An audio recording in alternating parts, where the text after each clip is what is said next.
Sir. हाँ बेटा। Sir Hrithik पता नहीं क्या दिखा रहा है। ऋतिक क्या दिक्कत है बेटा? इस तरफ ध्यान दे लो बेटा।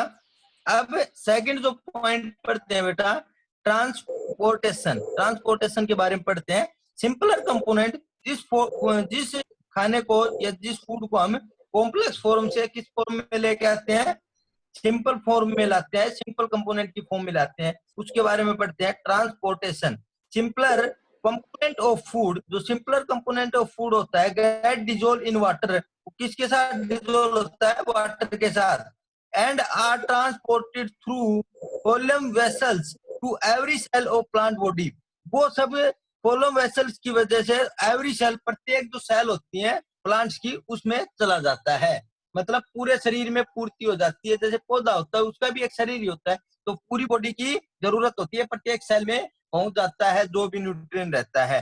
अब एसिमिलेशन की बात करते हैं। Process of production of energy and utilization of nutrition in the body for new synthesis is called assimilation. जो प्रोसेस होता है और प्रोडक्शन करता है एनर्जी का, एंड यूटिलाइजेशन, और उसको उपयोग में लाता है, of nutrient in the body for a new synthesis is called, और नए जो सिंथेसिस बनाता है उसको क्या बोलते हैं? Assimilation. In the cell soluble food is oxidised to release energy.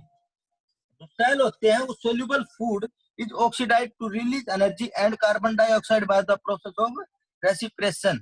Release energy is stored into small packet are called ATP. जो एनर्जी रिलीज होती है वो स्टोर कहाँ पे हो जाती है? स्मॉल एटीपी, जिसको बोलते हैं एडेनोसाइन ट्राइफॉस्फेट। एडेनोसाइन ट्राइफॉस्फेट बोलते हैं बेटा, ATP. For future use and carbon dioxide diffuse out of the stomata. तो जो कार्बन डाइऑक्साइड होती है वो डिफ्यूज हो जाती है, आउट हो जाती है, किसके द्वारा? स्टोमेटा के।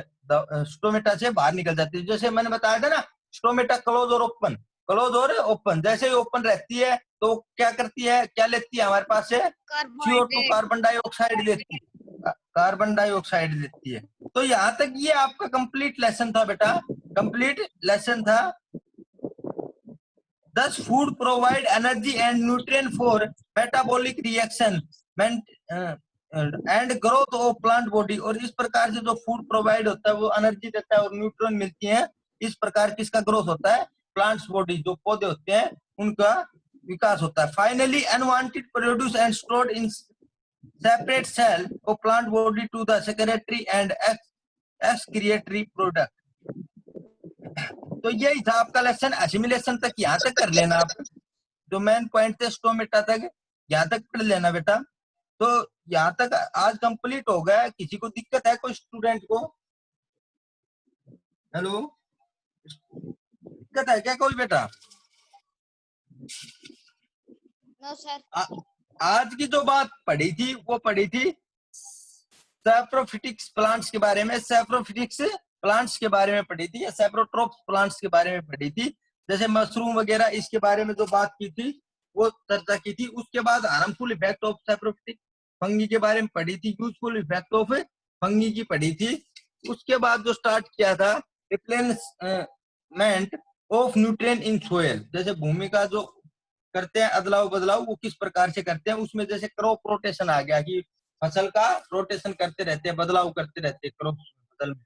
कभी किसी सीजन में कौन सी बोदी, फिर अगले में दूसरी बोदी, ऐसे उसका रोटेशन करते रहते हैं। किसके लिए? अच्छी नाइट्रोजन, पोटाशियम और फास्फोरस के लिए। तो ये क्रॉप रोटेशन के कुछ पॉइंट थे वो पढ़े थे। उसके बाद जो पढ़ा है आज, utilization of body in plants. Utilization of body in plants, उसके बारे में पढ़ा था कि यूटिलाइज करते हैं खाने को किस प्रकार से, प्लांट बॉडी।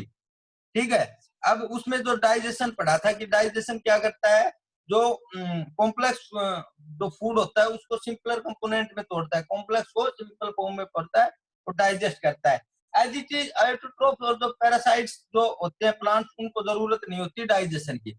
उसके बाद सेकंड पॉइंट पढ़ा था ट्रांसपोर्टेशन। ट्रांसपोर्टेशन में भी यही पढ़ा कि जो सिंपल कंपोनेंट ऑफ फूड है वो किसके साथ डिजोल्व हो जाता है? वाटर के साथ।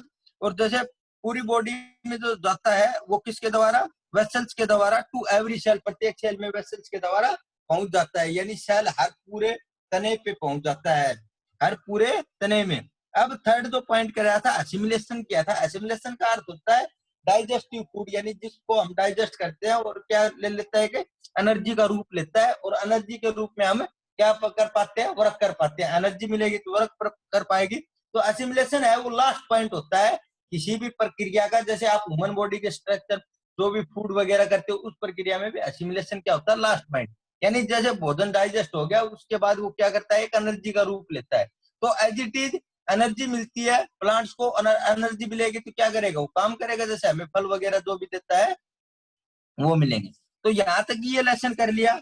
अब ये बताओ, आपने जो ये इस बुक के फिल इन द ब्लैंक्स वगैरह थे, ये सब रखे हैं एक्सरसाइज के। जैसे 2 basic mode of nutrition are called, पढ़े थे क्या, ऑटोट्रोफिक और हीटरोट्रोफिक। ऐसे ये फिल इन द ब्लैंक्स कर रखे हैं बेटा आपने? अरे कर रखे हैं ना सभी बच्चों ने? Yes sir.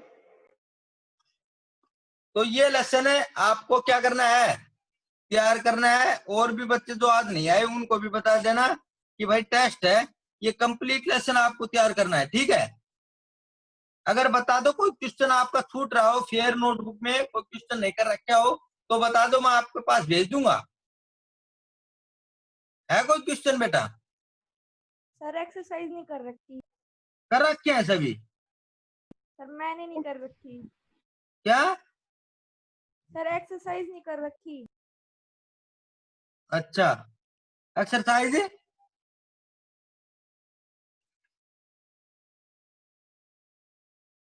ठीक है ना, सभी बच्चे ये कर लेना काम, ठीक है। Yes sir.